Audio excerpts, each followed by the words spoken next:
Bismillahirrahmanirrahim. Assalamualaikum warahmatullahi wabarakatuh. First of all, I would like to introduce myself. My name is Agung Mursaling. I'm from PBAC class, and now I would like to explain my answer about psycholinguistic assignment that were given last week. Okay, so without further ado, I'll just gonna go with question number one. So the question number one is, what do you know about the formulation stage and syntactical knowledge? Okay, I'm gonna explain first about the formulation stage. So what is the formulation stage? The formulation stage is the second stage of the language production, which happens after the conceptualization stage. So in this stage, the speaker's mind starts to transform the abstract ideas or intentions from the conceptualization stage into linguistic forms, words, and sentence that can later be spoken. So according to Garrett, 1975, uh, formulation is the process of selecting appropriate words and grammatical structures that can express the intended meaning clearly. And at this stage, our brain works to choose the most suitable words that match the semantic and pragmatic aspects of the message. Then, it organizes these words using proper syntactical rules to make the sentence meaningful and grammatically correct. Okay, next about syntactical knowledge. So, what is syntactical knowledge? So, syntactical knowledge refers to a person's understanding of how to organize words and grammar to form meaningful sentence. So, it includes both lexical properties about knowledge about words and meanings, and grammatical properties, knowledge about sentence structure. And Alice, 2008, explains that this kind of knowledge is often implicit, meaning it is acquired naturally through experience and exposure to language. So, syntactical knowledge allows speakers to do grammatical encoding, that is, combining lexemes into a correct word order and sentence form to express the intended message. So, without this knowledge, even if someone knows many words, they wouldn't be able to arrange them properly to create understandable sentence. Okay, next question number two. What is the relationship between the formulation stage and syntactical knowledge? Okay, so the relationship between the formulation stage and syntactical knowledge is very close and interdependent, because the formulation stage depends on syntactical knowledge to function effectively. So, in other words, syntactical knowledge provides the rules and mental framework that guide how we select, how we arrange, and connect words when formulating sentence. So during the formulation process, the brain uses syntactical knowledge to first choose appropriate grammatical structure and combine words into coherent sentence and ensure that the produced sentence match the intended meaning from the conceptualization stage. So, without syntactical knowledge, the formulation process cannot it cannot organize words properly into well-structured speech. So, syntactical knowledge is the core system that supports the formulation stage in turning abstract ideas into real language. Okay, next we're moving to the question number three. What are the difference between lemma, lexeme, word, and vocabulary? Okay, so the short is lemma is the idea of a word in our mind. Lexeme is the abstract base of word, and word is the concrete, the use from, spoken or written, and vocabulary is about the total collection of words that someone knows. An entry is about how a word is listed and described in a dictionary. Okay, uh, next, number four. Uh, what is grammatical encoding? And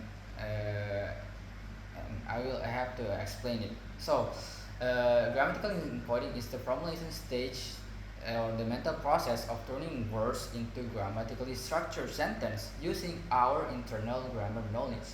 So it involves functional processing.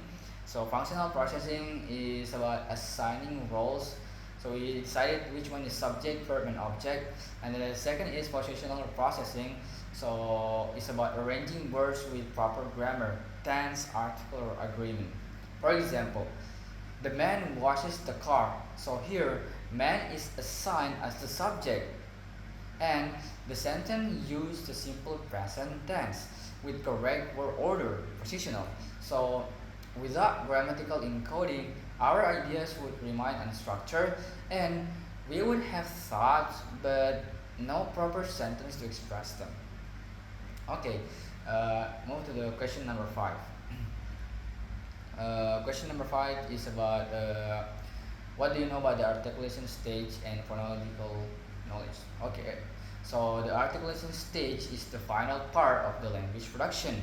So where we actually pronounce the ideas or concepts that have been formed in our minds. So at this stage, our brain sends signals to the speech organs like the tongue, lips, and vocal cords to produce clear and understandable sounds.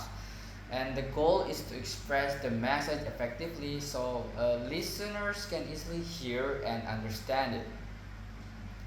So next, what is the phonological knowledge? So phonological knowledge refers to our understanding of how sounds work in particular language and how we pronounce words correctly and how sounds combine and which sound patterns are acceptable. So it's what helps us produce natural sounding speech without thinking too hard. For instance, an English speaker automatically knows how to pronounce the word table with the right stress pattern, and they wouldn't say table like in some other language.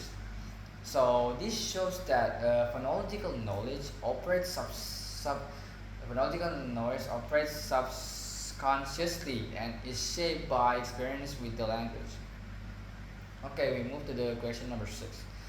So what is the relationship between articulation stage and phonological knowledge? Okay, so articulation stage and phonological knowledge are deeply connected. Why? Because phonological knowledge provides the rules and patterns of sound that guide how we articulate words, while the articulation stage is the physical realization of that knowledge. So, in simple words, phonological knowledge is like a map, and articulation is the journey. So, without phonological knowledge, our pronunciation might be unclear or confusing. Like, for example, knowing the difference between the sound P and B help us clearly distinguish like pat and bat when we speak. Okay, we move to the question number seven. So question number seven is about the phonological rules and the characteristic.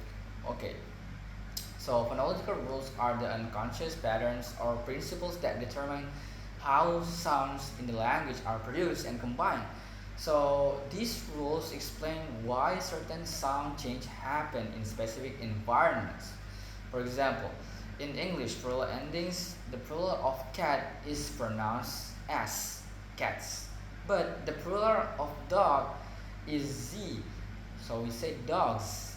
So according to Hayes and Obaid,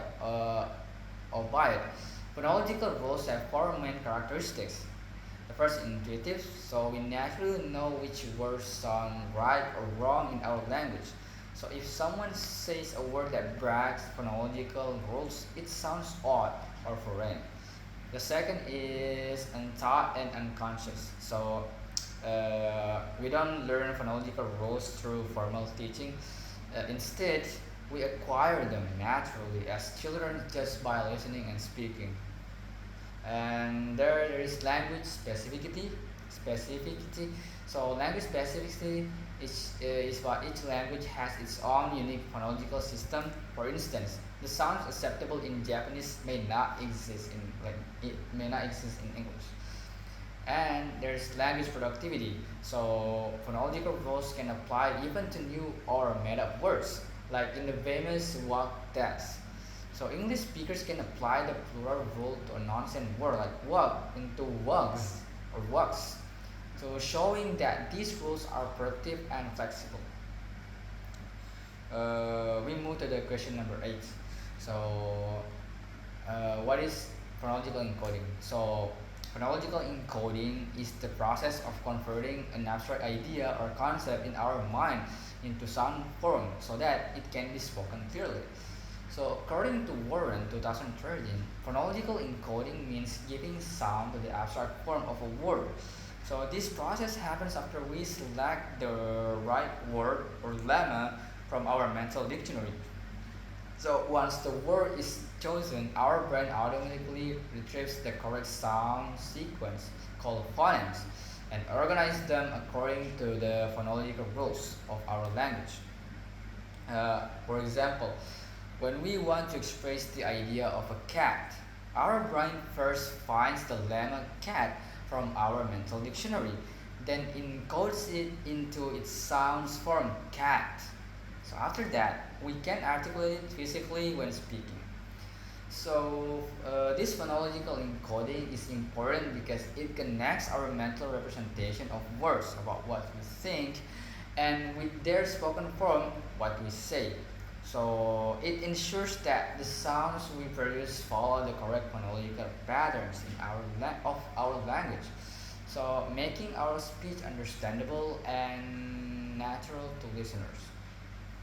Okay, we move to the last questions.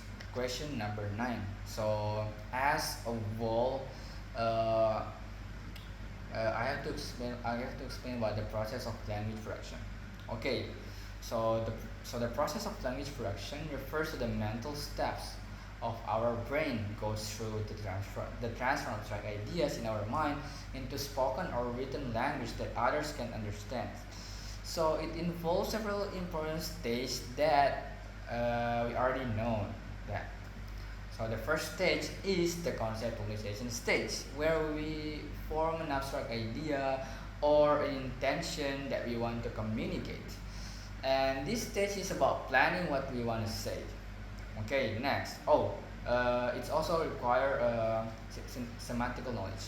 Next is the formulation stage. So where our brain starts turning the idea into linguistic form. In this stage, there are three key processes: lexical selection, where we choose the right words from our mental dictionary to represent our ideas, and there's also grammatical encoding, where we organize those words into correct sentence structures using our implicit grammatical knowledge. So this includes functional processing, like what I already explained about deciding which word is the subject, object, or verb.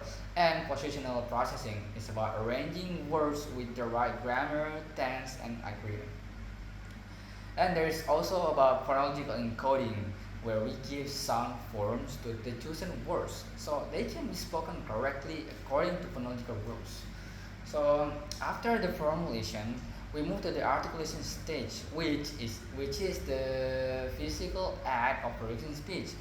So in this stage, our phonological knowledge help us pronounce the words clearly and naturally according to the sound system of our language. So, in short, uh, language production starts with thinking start with thinking the conceptualization, then structuring the formulation, and finally speaking articulation. So each stage depends on different types of knowledge. So the conceptualization refers to semantic knowledge for meaning, and formulation refers to the syntactical knowledge for structure, and articulation stage refers to phonological knowledge for sounds. So together, these processes make it possible for humans to express thoughts, feelings, and ideas effectively through language. Okay, maybe that's all from me. That's all the explanation about my answer. So thank you very much for your attention. Assalamualaikum warahmatullahi wabarakatuh.